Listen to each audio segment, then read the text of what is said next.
Okay, we're good. It's 11:30, so I'm going to start on time because I do have a lot of stuff, and maybe the bus is late.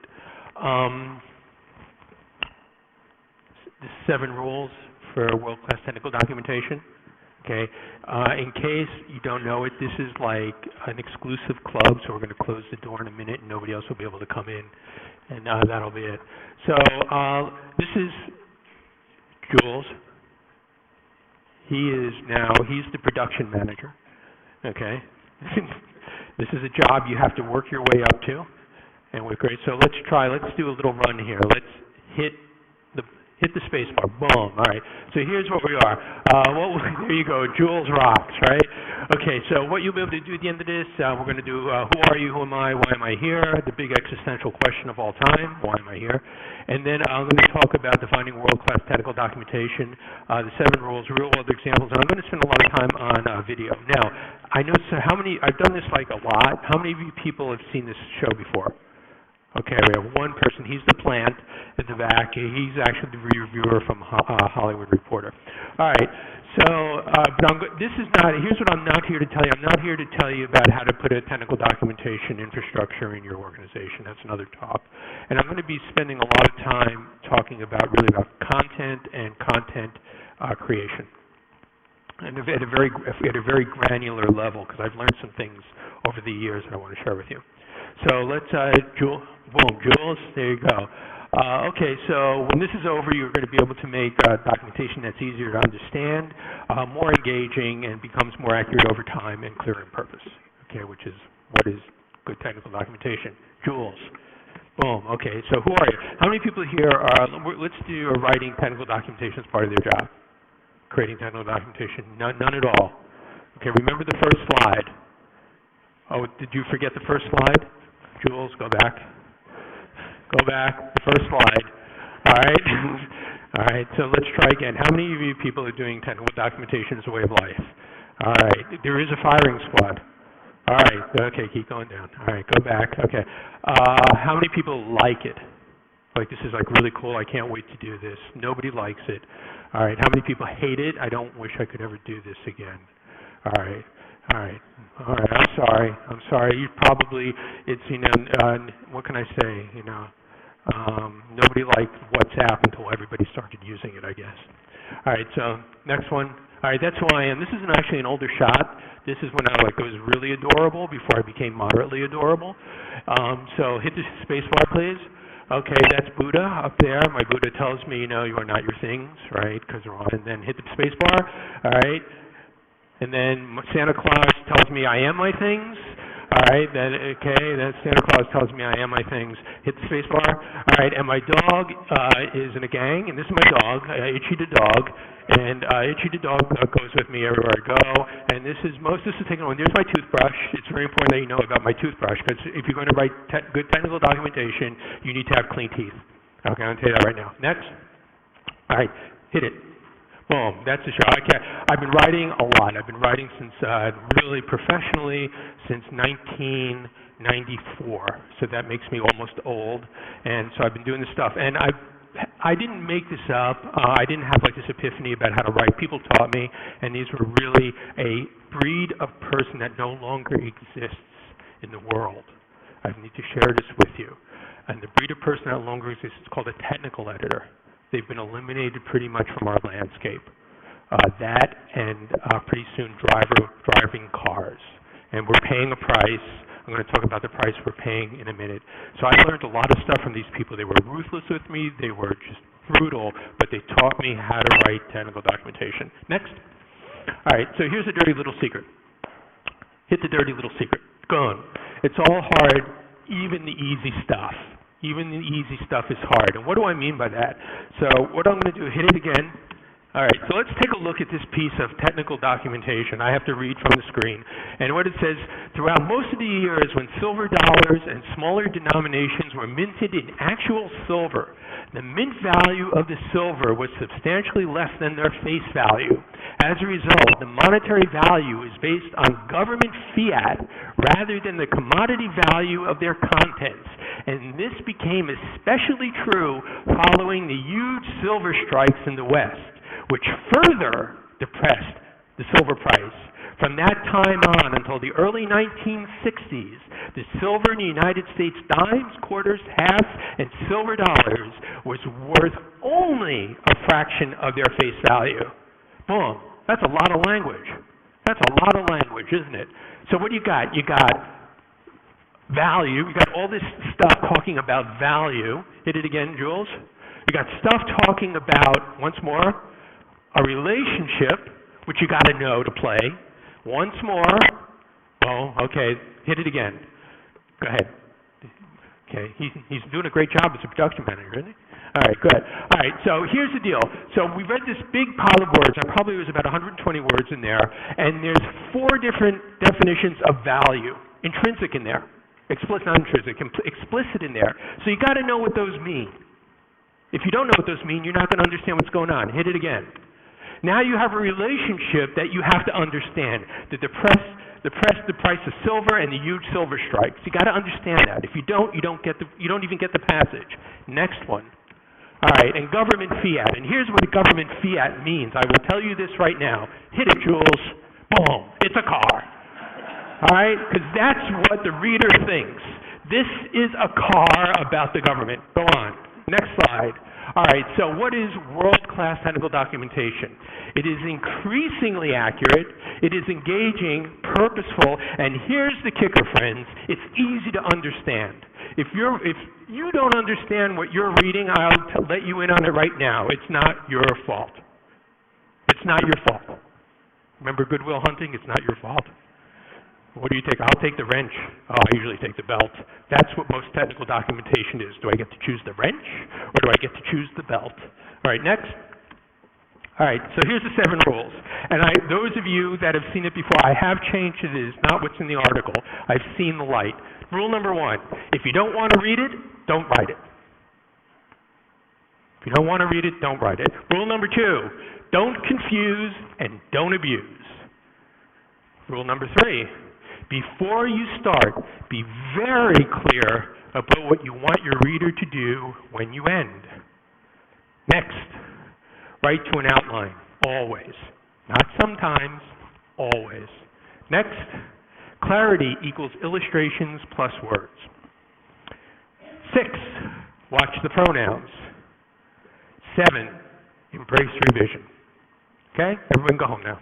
Nope. All right, keep going. Next. All right, if you don't want to read it, this used to be, I'll let you in a secret. I changed this one this week. It used to be dry socks, but I changed it. And here's what I've come to understand. There really is no individual prescription for how to write interesting technical documentation. Every human being is different. Everybody thinks differently and all that good stuff. But what is important is that it have meaning to the reader and the writer. So here's a trick I've learned. If I had to say one prescription on how to write better technical documentation, is after you write something, read it. And if you don't like what you've written, rewrite it. I mean, it sounds sort of trivial, but it really is important. If you don't want to read it, nobody else will. Or you will become either the wrench or the belt. How many people here have seen Good Will Hunting? Okay, for those of you who don't, there's a part where he's talking about his abuse from childhood, and both the Robin Williams character and the Matt Damon character abused his children. They're looking at the abuse, and they say, well, which one did you like? And they had a choice between being beaten with a wrench and being beaten with a belt. And Matt Damon says, well, I took the belt. And Robin Williams says, no, I took the wrench. Right? So we don't want to be the wrenches and the belts. All right, but that's it. If you don't want to read it, don't write it. Next. Don't confuse and don't abuse. Here's the deal in life, and I'm even struggling with it now. In your pocket, you have this thing that is probably more important than me or I will ever be. It's called your cell phone that has a connection to the web. So the minute I become boring to you, guess what's going to happen? Boom, boom, boom, boom, and you're on Facebook saying, this guy's boring, or you're on, I just heard about WhatsApp, but you'll be on WhatsApp messaging or that. This is our landscape. This is our life, and we're constantly battling it. So the minute you confuse a reader, and a reader, I don't mean a textual reader, because I'm going to talk more about media in a bit. The minute you confuse somebody, you're gone. They're gone away. They're never coming back. So you have to be very clear to keep their attention. And the best way to lose their attention is to confuse them. Do not confuse. Do not abuse. Next. All right, so what does that mean? Use graphics, examples, analogies. Here's the biggest one. Here's the biggest confusion point I've seen in my years of doing this. It's using the same word to have different meanings. Going back to, remember that thing of value? We had 4 different meanings for value.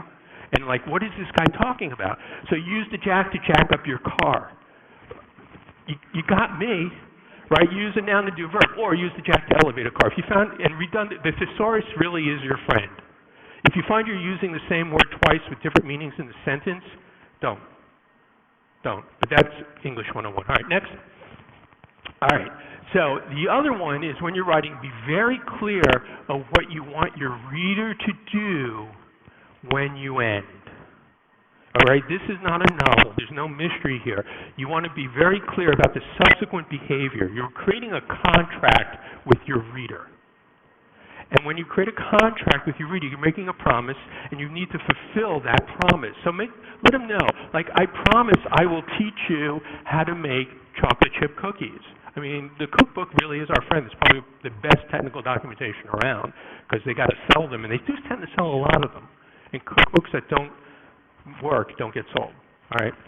So the big one is to be very clear about what you want your reader to do at your end and state it up front. Next. All right. So the other one is I call the 3-rep rule. If you're doing particularly complex documentation, 1 rep doesn't work. I used to be I used to do work with the Iowa school system, and they did a study because they're very concerned, the Iowa Basic Skills Test, remember that thing? That, the destruction of mankind. Anyway, what they would do is they found out that really, really bright kids needed a minimum of 3 repetitions to understand what was going on. And at the other end of the spectrum, it was 11. And they designed the curriculum and the classes accordingly. So given that, and anybody that's ever done any sales, tell them what you're going to tell them what you told them. That really does hold true. It's really hard to pull off writing a piece of documentation that has meaning and value unless you do the 3 reps. And that can take many ways. I'm going to show you this, particularly around a methodology I use. Next. Okay. Write to the outline always. How many people write to an outline here? Oh, good. Oh, all right. Okay, that's really, really good. This is an outline, and I'm going to discuss the rules of outlining very briefly for those that you need a refresher. It's an outline. Okay, hit it again, Jules. All right. Okay, outline. You might not see the outline, but you can see that the format, the rendering has changed, but the outline remains the same. The rendering has changed, but the outline remains the same. Next. Okay. Oh, go ahead. Hit it again. There you go. And this is, modern, but if you see, there's the outline. There's the outline for the U.S. Constitution. Now, what's interesting to understand here is the basic rules of outlining, and most people don't. I've seen a lot of documentation where people will put network, and then they'll do network connectivity, and then network security underneath it, right? And you'll have some copy about network connectivity and some copy about network security and nothing under network. Okay, and that violates the 2-sentence rule, which I'm going to talk about in a minute.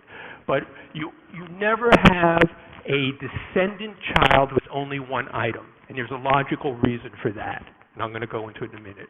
But the rules of outlining are you have a root, and then you have subordinate children, and then underneath each subordinate child you have at least 2 entries. So if you have root 1 entry, that's illogical and illegal. You'd only have root. Now I'm going to go over it again. Next. All right. So, again, I just discussed this, and the 2-sentence rule, which is very important, it was taught to me at Macmillan, is that if you have a root portion in your outline, you have to have at least 2 sentences in that section. And if you don't have 2 sentences, you don't have an outline node. And that's standard publishing stuff.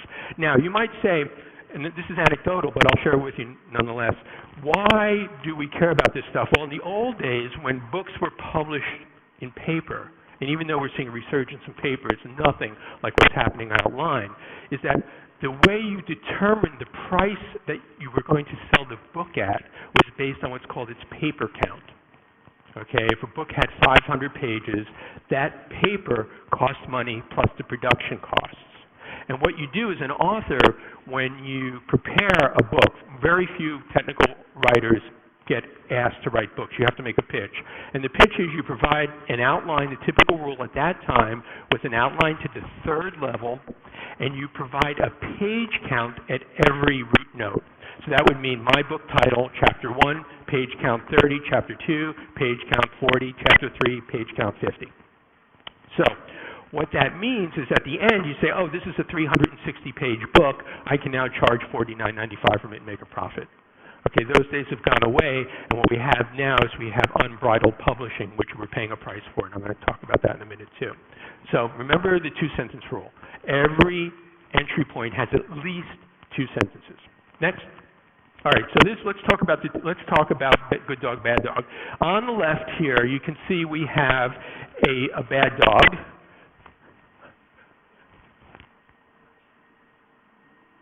There's the bad dog. You see him? You see it's a single entry point? Okay, that's a bad dog. So hit it. All right, you can see over here we have the good dog. And if you look closely, it says, know about the file system of the web, and that WebInf should have meaning. What this is really about, what they're saying is because there's only one node, it really is know about the file system of the web app is really a child of the entry point above it. Okay, and it takes a little finesse to get used to it, but the kicker is if you ever find you have what's called an orphan, you're creating a little havoc for yourself. How many people here are writing more than, like, say, 3,000 words, documentation that runs more than 3,000 words? Okay, that's a lot. Generally, okay, 3,000 word people, this is going to hit you. This is going to hit you. 120 word people. New York Times, Sunday Magazine section's 10,000 words. All right, a typical newspaper article is probably 150 words, just to give you some sense. All right, but be aware. Next. Okay, clarity equals illustration. Okay, you've got to be very careful here, production manager. This is very important. Okay, hit it. Okay, illustrations describe the feeling and words describe the context. Okay, and I'm going to go into now illustration. What I found is that people, for better or worse, have stopped reading text. The way it works for me is that most people will focus when they come to a piece of technical documentation, they will look at the diagrams, listings, or code. Typically, developers hit code. I think I'm going to be presumptuous and say engineers probably hit the diagrams. System people hit the diagrams. And their eyes are going to hit those points, and then they're going to start reading around it. They're going to start reading around it. So you need to be, now you don't need to do anything. I've become very clear about the immense power of pictures.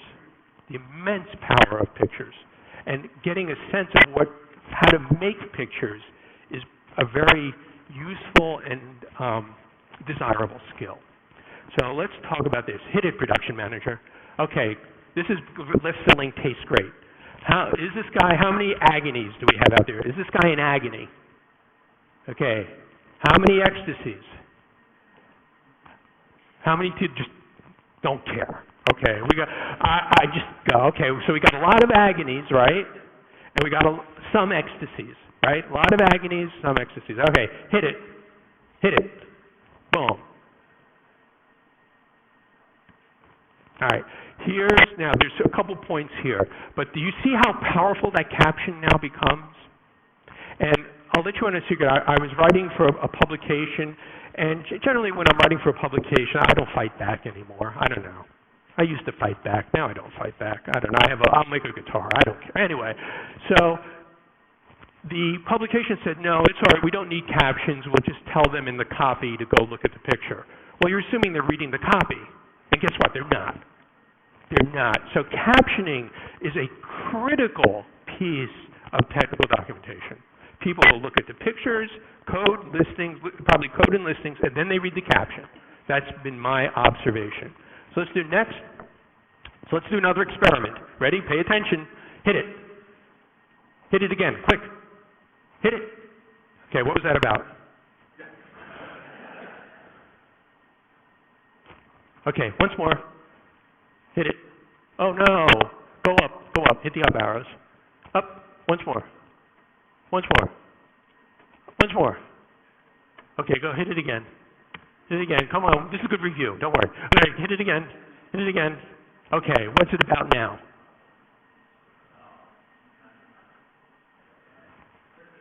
Yeah, that's big news. That's big news. Oh, missed that one. Can you imagine if somebody from the New York Times in 1860 came into our world today? They'd probably jump. You know, like, what do you mean you don't read? Okay, next. And actually, have you noticed how much language, if you read Ken Burns, remember Ken Burns, The Civil War, this very eloquent, beautiful language they used to talk, just some soldier in the street, and they were describing the horror or the missing around them in these very inspiring ways, and now it's like, he got shot.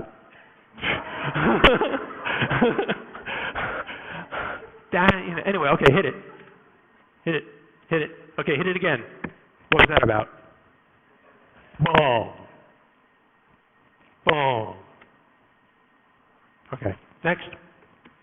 Okay, so I've talked, this is what I've been talking about. So you want to take a picture of it. This is, I send the slides in so they're immediately available, but that's the deal. Pictures, pictures, pictures, pictures, pictures, and more pictures.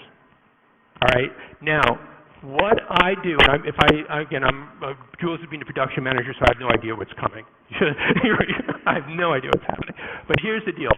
What I do, my writing style, is that I do my outline first, and then I drop my captions, my code, and my listings. Or listings or code, and I drop anything that has to do that's not about text. Pictures, captions, code, and listings, or lists, I have lists of things. Then I write around that. It's very rare for me to just write. I don't do it, but that's me. All right, let's move. All right, so let's talk about creating context. And I've become, here's my commercial announcement. We're all friends now. Nobody's left immediately. I do publish a cartoon. That's everywhere. It's called theworldinwhichlelive.com. You want to help a brother out, go to the website, theworldinwhichlelive.com, get on the list, get a cartoon every week. Your life will be better. All right. But I've been spending a lot, when you write a cartoon, and we're writing close to 2 or 3 cartoons a day now, we really have to begin to understand about visual communication, particularly if you want to keep the customers and keep the readership. So what I've come to discover is that the wonderful thing about cartooning is that you have to give a lot of information and a lot of context very, very quickly. Because the don't confuse and don't abuse thing is really in line. If they don't get it, they move on. So let's take a look at this. And this is relevant to what we're talking about. Hit it. So this is some guy. This is some guy, right? Some guy. And what do we know about this guy? Well, how many people think he's happy? Because remember, pictures transmit feelings. They don't transmit context. And this is about the detail of illustration. And I'm going to talk more about this. How many happies? Nobody? Okay. How many mads? Anybody think he's mad? Okay. Anybody care? I don't care. All right, we'll give you one more. How many think he's frustrated? Yeah, there's a frustration, and I will bet, I have a suspicion in your brain of why you think he's frustrated. And I'm not going to tell you right away, but I'm going to tell you in a minute. But now we have some feeling, frustration, but we have no context, right? Right? We have no context. We don't know what he's frustrated about. No idea whatsoever. Hit it, Jules. Boom. Okay.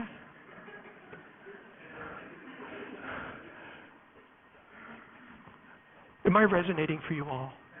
I just want to make sure. Am I resonating? All right, cool. I'm resonating. It's very important to me that I resonate. All right, very important. All right. But now let's change the context. All right? Hit it. Go. Well, sort of. But is he really frustrated about ruling? Is frustration an appropriate emotion for that statement? Is it? Frustration, I'm like, what do you mean? That frustration's not really good about that. Eh? All right, hit it once more. Did you see what happened? Right? That one little graphic gesture changed everything. Is it resonating? Right? One little piece.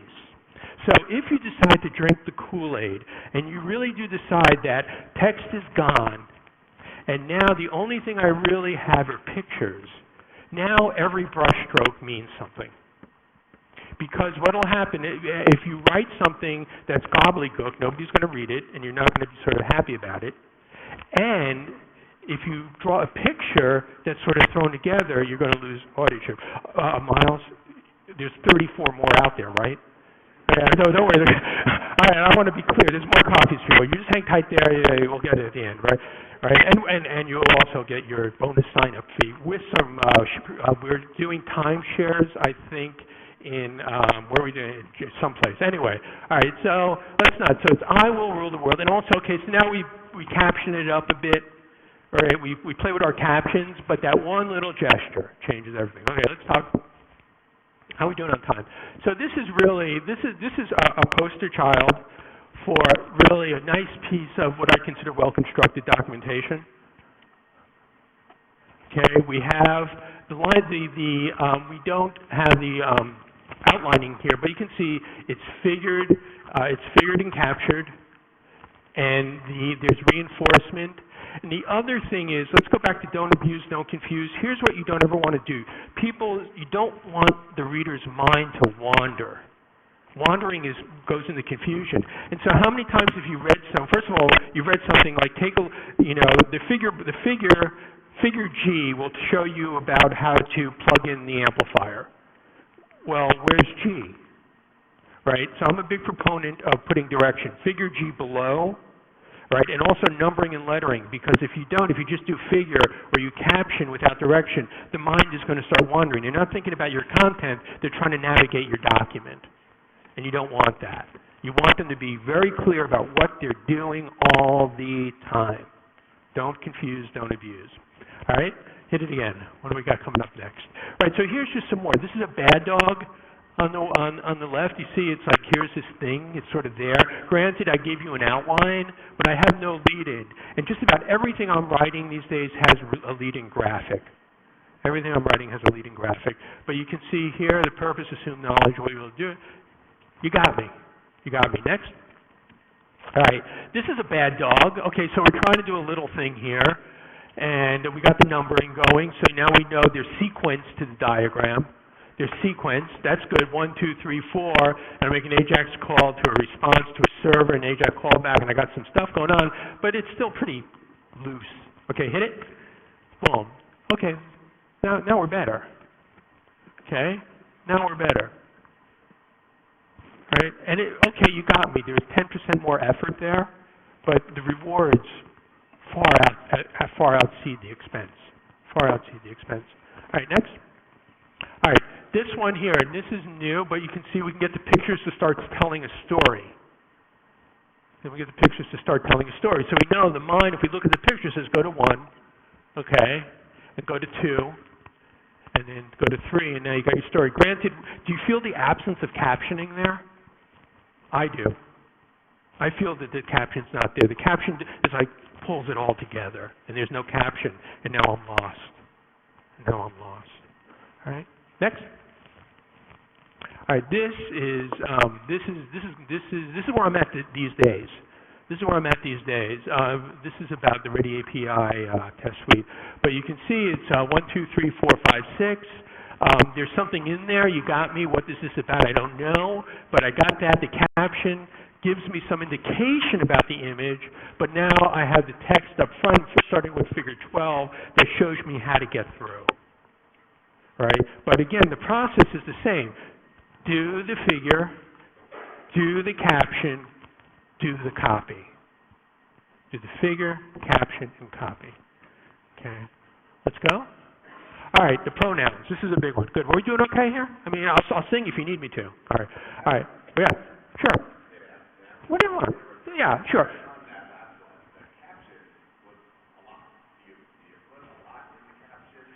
Okay. Here's what I was taught, and I tend to come from what I was taught. I was taught to do what's called value-added captioning. You should never put in the caption what is stated in the copy. There's no value add to the caption. But if we go to the plane, this is hard. That's one of the hardest. Again, this is a good. What's your name, sir? Jason. This is a good question. One of the hardest jobs in journalism is writing headlines. Hugely difficult. It's most people can't do it, and it goes back to captioning, right? So here we're caught with an obstacle. I need to write a caption that has meaning to the bigger picture, has meaning to the illustration, but is not redundant to existing copy, and still keep the reader's attention. Am I answering your question? So we want to create enough thing that they'll get it if they go to the picture. Now, the problem with this is it's a fairly detailed illustration. So you need, and it's sequential, and there's things going on in there. This is where video comes better, but video's created more crimes against humanity than, and I'll go into that. All right, so we pick it up top. So if indeed you find yourself saying, okay, this is how to plug the amplifier in, and you got a caption saying this is how to plug the amplifier in, it's going to confuse the reader out of a sense of why are you doing this? And it's a hard skill. It really is. I'm not going to minimize it. Writing captions is hard. Okay? Did I answer? Good answer? Okay. Next. The pronouns. Oh, the pronouns. Oh, we hate the pronouns. If I never saw these again in my life, I could die a happy man. That's how much I hate these. I hate these in my sleep. All right? I hate them in my sleep. That's how much I hate these, right? If, this, that, these, and then. All right, let's go. Hit it. Okay, this, that, these, though. Wow. Oh, I hate them. Let's get Jewel doing a great job. Yeah. All right. Okay, next. Okay, watch. Okay, hit it. All right, Trafalgar Wars. Let me go back here so I'm not doing the evil thing of looking at the screen while I'm talking. I can have the viewer experience. This could be like UX. Okay, Trafalgar Wars are the fundamental component of the Weebie-Tadas framework. This screencast shows what they are about and how to use them. Okay, right? That's really pretty cool. Okay, hit it, Jules.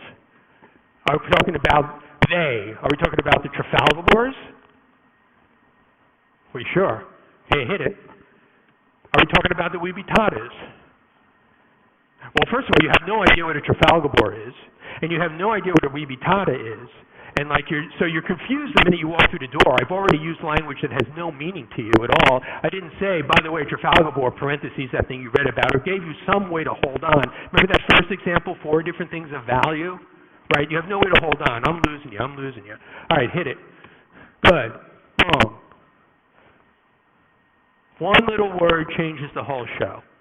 One word changes the whole show. Is it clear? Yes. Trafalgar Wars is a fundamental component of the Weebie-Tadas framework. This screencast shows you what Trafalgar Wars are about. Do not confuse. Do not abuse. Don't let the mind wander. Right? Your mind doesn't have, other than this is the most boring thing I've read, your mind has not a lot of opportunity to wander. Next. Okay, I'm doing a presentation in PowerPoint 2007 Win. I'm sorry. I'm sorry. Okay. In slideshow mode, every time I move between slides, hitting the spacebar, I get an awful click sound. Does anybody know how to make that go away? Hit it. Did PowerPoint go away? Hit it. The slideshow mode go away. Hit it. The click sound, which one you want to go away? All of them. Make it all go away. Make it all go away. This is a bad dream. Hit it, Jules. There you go. Just make that sound go away. So when I do use a pronoun or that and this, I try not to use pronouns. And it gets tricky because now you got redundancy issues and language issues, and you have to write interesting stuff. If you use too many nouns repetitively, you hit that first thing and it gets a drag. It's a drag. But you don't want to do that. But make that sound go away. Okay? Next. Oh, that was pretty good. You did that. That was really good. Is this a there you go. Tell them 3 times. Keep going. All right. Now, embrace revision. So I'll share. I got to share another story. I've got this story about what it took. Commercial interruption time. We still have time, right? Hang tight. So I know I'm doing this presentation on Sunday, and I'm really psyched. Actually, I'm psyched. I thought we'd have 6 people and my dog, but we have, the room is full and stuff. And I'm getting ready Friday. I'm saying this is great, and they want the slides, and I'm revising it, and my hard drive crashes. Bang! Right out. Done. Fun, never coming back. And I'm sitting here Friday night actually I'm talking to a guy I'm writing an article for saying I need you to verify this illustration, make sure it's accurate. And the machine's not coming up, and my whole life is coming for me. So I go home, I have to format the drive. Do I have Timebox or Timeshare or any of that? Of course not, no. Luckily, the important stuff's backed up. So you need, everybody after you're through here, if you want to, you take my wife's email address and say, thank you for providing your laptop so I could show you this, because my machine is completely fried. But that's not my tale of woe. This is my tale of woe. So I'm writing for developer.com, and I'm full of myself, doing this, and I'm writing this thing about down and dirty async and await in C#, this really complex technical topic, and I'm doing all the right stuff, and I'm putting in the code examples, and I got the sample code, and everything's working, and I'm like a superstar, and look at that, I got 5, and I got 101 likes, which in tech journal land is like, I'm now God. Right, I'm now God, and 37 shares, and my tweets, probably 2 billion tweets. Meanwhile, I'm still not seeing any increase in income, but I'm getting a lot of attention, but I'm not seeing increase in income, right? So this is really, really cool. And then hit it. Boom. The code example was wrong. Luckily, it didn't affect my like count at all, and luckily, nobody tweeted out about it. So here's the thing that I'm sharing with you. Even with the best of intentions, the best information you have at the time, the best expertise, your writing will become obsolete, if not in error. All right, and that's okay. Now, saying it's okay is a very broad statement. We don't want to produce information that's just blatantly wrong. We don't want to do that. But given the speed of change and the speed of having to acclimate this and get this all into our head, any Ray Kurzweil fans here? Ray Kurzweil, The Singularity? Ray, let me give you, this is important. This is really important, particularly those of us in the tech game. Ray Kurzweil, the guy at Kurzweil Talking Machines, he's now the big guy at Google. Okay, he wrote The Singularity is Near. He has said he has eliminated type 2 diabetes from his body by doing vitamin regimens. He's a really, really, really bright guy. And he made a list of predictions over the next 50 years, and you'd be surprised. He's like 90% right on. And one of the things he's saying is that what's going to happen is that the amount of information that needs to be absorbed for a human being to participate in the modern world will exceed the physical capacity of that human being to acquire the knowledge. In other words, we won't be able to get it fast enough. It just won't happen. So his projection is, first, in an education, you will no longer go study French. You will eat it. So you'll have a little pill that you will eat that will alter your brain chemistry to allow you to speak and understand French. Okay, that's what Kurzweil is saying. The other thing Kurzweil is saying, which is pretty dramatic, and we're seeing it, is that he's saying that no, the human body has outdated its usefulness. It is no longer adequate to absorb the information we need. So we're going to have to start becoming partially robotic.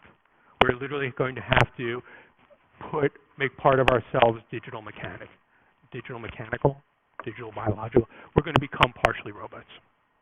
So what it means is that information streams, such as going back to French, you'll just change your biology to understand things, or you will have enhanced sensors. Now, there's a good argument to be made, well, what's so different?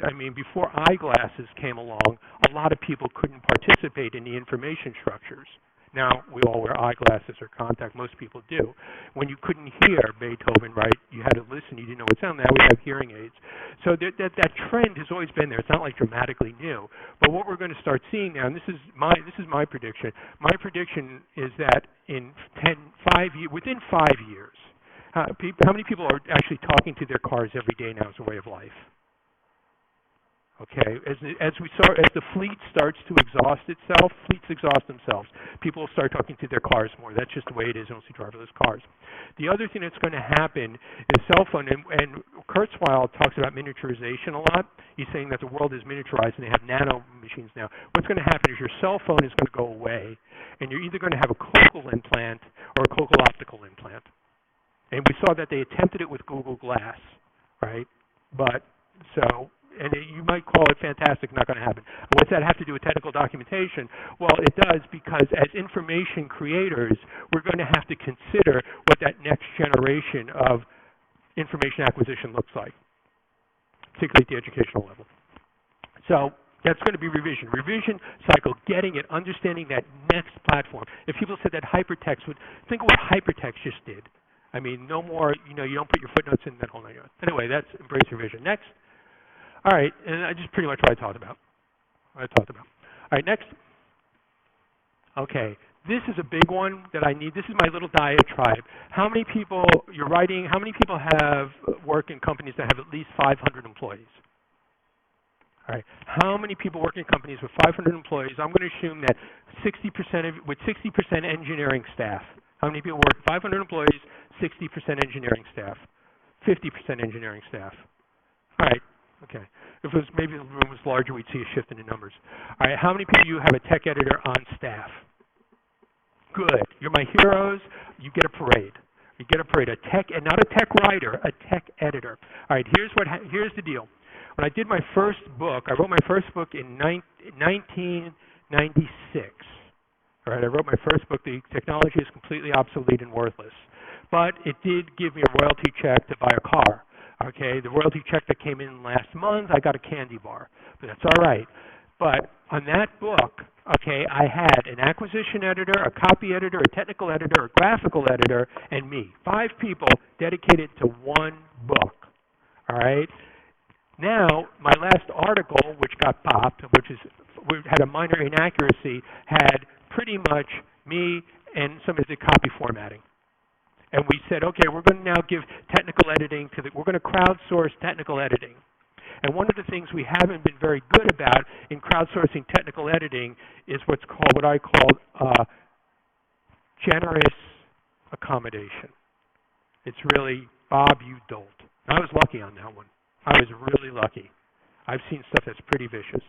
So one of the things that people start thinking about is say, okay, the first thing we need to do, the knee-jerk reaction is we'll hire a tech editor, a tech writer, and that'll make everything better. No, technical documentation needs to be as close to the subject matter expert as possible. But if you hire a tech editor, which is that will give you or your company the ability to produce quality documentation throughout the culture. Good tech editors are good teachers. They have a mastery of the written and visual language. They see the bigger picture about how this all fits into a taxonomy. I can talk about taxonomies if you want me later. Yes? Yes, sure. First of all, a technical editor never creates content, ever. They don't. They're given content. It's like any editor. At the editor level, they're given content, and they go through and they say, okay, this doesn't make sense, this doesn't make sense, this is not needed, cut, you're gone, we don't need this chapter. They do the fundamental mechanics of documentation management. That's one thing. The other thing they'll do is they'll see the pronouns are bad. That's copy editing / technical editing. The last thing they do, when I started as a technical editor, by the way, was you go in and you actually do everything so if you do everything that's supposed to be done to make sure it's accurate.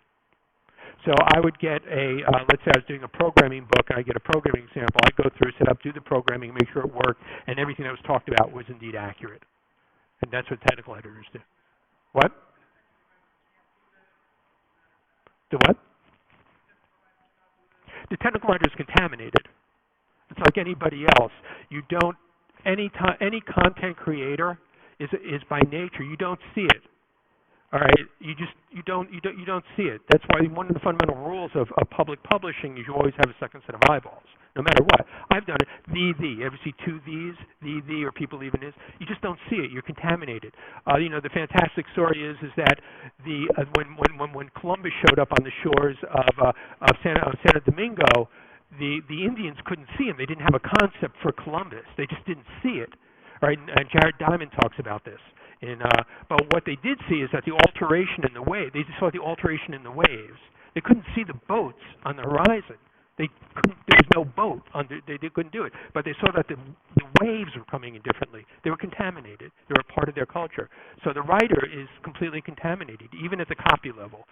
At the technology level, how many people have you ever written? I do this all the time. You write something or you make a picture and you bring it to a subject matter expert or somebody else in the know and says, do you understand what I'm talking about? And if they say no, that's all right. That's good. That's good. Now, the trick is, and most people can't do this, is where am I confusing you? That's the next step, is me saying, how is my writing confusing you? Tell me, where? What aren't you getting? Most people can't do that. I wish they did, but did I answer your question? Okay. And I'm happy to go into it afterwards. Do you have a follow-up? Looks like you do. Okay, I'm happy to do it. All right, so but bring back, if you can, man, we can do a T-shirt. Bring back the 10 letter. Okay, next. Okay, video. Let's talk about video. All right, Michael Jackson, right? I'm Michael Jackson now. Right. Okay, I'll do my moonwalk. All right, video. We're all video to the masses. YouTube. See, YouTube. Everybody's a star, right? All right. So what's the deal? Here's the deal. When I was back in college, the film students. When I was back in the seminary, when I was back in college, the film students. You had to be. Being a film student in 1973 was you had to be prepared to pay a price, and that price was $1,000 a minute. That's what it cost to make film in 1973, $1,000 a minute. So as a result, everybody really thought about their minutes. Everybody really thought about their page count when that page count cost money, right? Everybody thought about their photo resolution. They still do, even in the digital age, like digital compression when bandwidth costs money. People thought about it, and there was a wonderful efficiency and a wonderful creativity that was created around that lack of resource, right? It's really wonderful. When you run out of stuff, you become very creative very quickly. But we've lost that, okay? The other thing is that I was taught is that, and this is one word, is 1 second. So if you plan to do a 60-second commercial, and this is interesting, if you want to go back, look at commercial word counts. Really, these guys got it down because they understand the scope of human attention. But if you're going to do a video and you have 5,000 words in your copy, well, that's 5,000 seconds, which is a 10-minute video, and a 10-minute technical video is a lot. You better be prepared to pay a big price. But it's free. It's free. So we don't care. We don't care. Because all I got to do is get my screen capture stuff and talk, and I'll get a lot of attention and all that. And so we're losing this elegance of really good didactics, really good educational quality material. We're losing it, and I'm going to demonstrate what I mean by that in a minute. And then we're also losing production quality. So if you want, and the big players, Microsoft gets it. When you got tens of millions of dollars, you get it. But those numbers are shrinking. I mean, everybody's saying if this doesn't produce me revenue immediately, I'm done. I'm done. All right, let's go next. This is my closing. Let's do good dog, bad dog. Let's hit bad dog a minute. I want you to look. We'll do this one again, but I'm going to show you good dog, bad dog, and then I'm going to ask Jules to go back up again, and we'll look at it again. I'm going to tell you when to cut because you hit bad dog. No. Literally go back, and you see the bad dog circle. Hit the bad dog. Yeah. Watch. Just watch.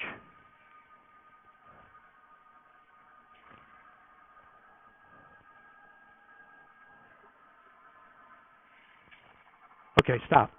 All right, let that go. Okay, now go back to the PowerPoint. I think you can tab through. No, just hit tab window. Yeah, up top. Here. But this one's new. This one's a little bit beyond. This is technical. Thank you. Doing a great job. Okay.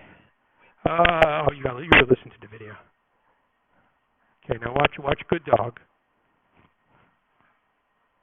Oh. Did you see that? Let's do it again. Because this is critical information. Okay, now we're going to do bad dog. Okay, 1, 2, 3, 4, 5, 6, 7, 8, 9, 10, 11, 12. 12 seconds, right? What value did you get from that 12 seconds? What? Cool, right, absolutely. There's absolutely no educational value, no reader value from that 12 seconds. Now, 12 seconds, right, that 12 seconds going back, that's a fifth of a minute. In old film school time, it's a $250 expense, right? What did it get you?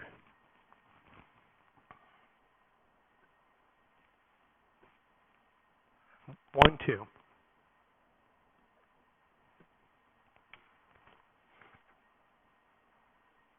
Right? So the point is, let the music do the talking, right? We've become indulgent it's become an indulgence. And when you want to do video, and I'm a big video fan. I like video. I like video for teaching. I like video for documentation. But be very aware that you can't, yeah, excuse me while I take 12 minutes of your life or 12 seconds of your life and give you nothing in return. Right? Excuse me while I do that. All right. Was that useful? That's the first time I've done this in this presentation. I hope there's use. I mean, that one just hit me right out. Boom. Right? And that goes back into, if people want to take me outside and talk about video production, how to do didactics around it, how to do documentation around video production and stuff like that. All right, next. All right, so let's wrap it up. Okay, several rules. Number one, if you don't want to read it, don't write it. Number two, don't confuse and don't abuse. Number three, before you start, be clear about what you want the reader to do when you end. It's a contract. You're making an agreement. Keep to your agreement. All right? And you can do that in your thing. At the end of this document, you will be able to do A, B, C, D, E, F, G. And if you're writing and you find out you're not keeping your agreement, nothing says you can't go up to the top and change the agreement. But make an agreement. Next. Okay, write to an outline. Always. Always, always, always. Next. Okay, clarity equals illustrations in words. Can't have one without the other. 2, go. Watch the pronouns. They suck. Right? 7, okay, embrace revision. Okay. Any questions? We don't have a little time. Question. That's it. That's the show. Go to theworldinwhichrelive.com. Sign up. Get on the list. I'll send you a cartoon every Monday to make your day brighter. Question.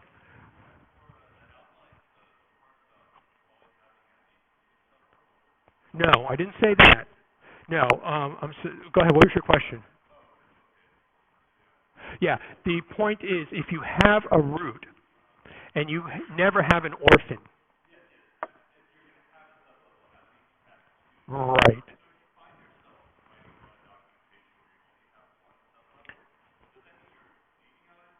Well, let's scroll back up. Do you mind? Well, I want to take a minute. If you got to go, you got to go. I get this, but it's a good question. Let's go. We'll go way up, arrow, up, arrow, up, arrow, up. About orphan outlines. Go down. Go down. Go down. Yeah, here. All right. Go back up one. Okay. Let's say this is about orphans. All right. Do you see here that we have three levels of outline. 1, assume knowledge. 2, dots, dash, dot. Okay? And do you see here that we have the orphan, we know about the file system of the web app, and then WebIm should have meaning. All right? So that's an orphan. We agree there. So the question is, what's the root? Both of those, know about the file system of a web app is useful topical information. Agreed? But is it really a root to something else? And my position is know how to write web apps. And part of knowing how to write web apps is that you need to know about the file system and you need to know about the relationship of WebInf to the web app. So the remedy was really to push your root into a peer. Does that make sense? So when you find orphans, most likely either there's not a lot of logical choice here. Either you need a peer, you need a peer. So either I have to create a peer or I become the root. But that's hard. So here's my orphan. So either I need to do one of those and create another peer for myself, or I need to become a root. Okay? Any other questions? Hey, you've been a wonderful. Oh wait, okay. Oh, sorry. I wanted to do God. There was a lot about the text around the picture. Any rules around the video? Text around video? Well, it depends. It depends on your delivery mechanism. Okay, if you're doing inline, video is a strange beast. Video is a strange beast because it can be innately textual. All right, if you have to put, the fast answer is I don't have a fast answer. Video production is much more elaborate. It has to be much more well thought out, understanding your didactic points, and I can talk, that's another talk. I mean, I've done video. You have to, the script, how many people, it's the script. It really is the full Hollywood version shooting script. You want to need to understand what your language you're supporting, what your voiceover is supporting, what your visual is supporting, and then overall what your approach, even the zoom in, zoom out, all that stuff really counts. That's why bad video is cheap, good video is expensive. No, you should learn how to do good video. Well, we can talk about it offline if you want. It's not that it's hard, but you got to start someplace. And what most people do is they do too much. So you want to start something like really simple. Actually, what's really the other thing, but no video should really be more than 5 minutes. Or, if you want to stick around during the break, I'll talk about it. I don't want to hold people up that have places to go, but I'm happy to do that. Any other questions? Sure.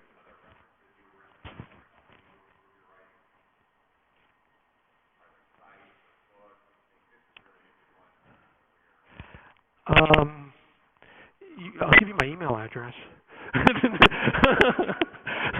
It's been a stepchild. Except the only place it's not a stepchild is when. Here's a fast one. Here is the continuum of software development. The continuum of software development is over here. You got your porn, right? Put the picture up and get the money, right? And then over here, you got your Department of Defense. We're going to blow stuff up and kill people, right? And medical, right? And so the interesting thing is over here, there's not a lot of documentation requirements. You just don't. You can make a boatload of money and never document a thing, right? And nobody's going to die. And if they do, it's probably nothing you did directly, unless you remember how Nelson Rockefeller went. Anyway, you know how Nelson Rockefeller went? He died in bed with his secretary. Anyway, but nobody's gonna go. Okay, and over here, DoD medical, people really do die, and it's usually regulated and reproduction. Then you got the ISO 9000 levels 1, 2, 3, 4, 5. All that stuff sits in here.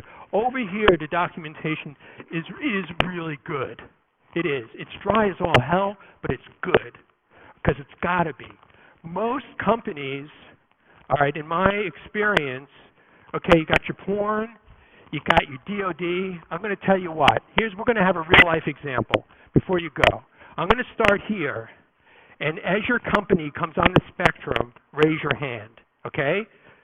Porn, DoD, okay?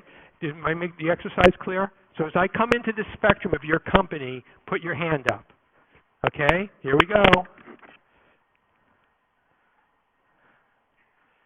Boom. There you are.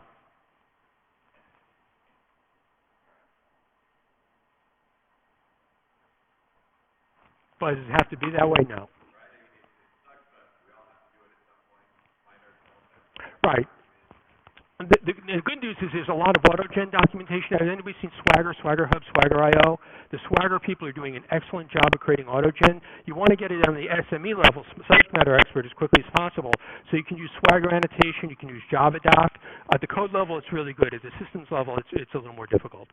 So, but still on your Jenkins plugins, you can do stuff like that. But it's nobody. Yeah, I mean, I'll give you my email address. I'm happy to come. I'll come to your company, man. I'll set them straight. We'll talk about porn and DoD. It'll be a great time for all. All right. Any other questions? Okay. People that want to know about the particulars of video, we can meet out front, so we don't tie up the room. Thank you for coming. I know it's Sunday. Don't forget the world in which we live. I have free cartoons to give out if you want them. Come see me. Thank you for coming.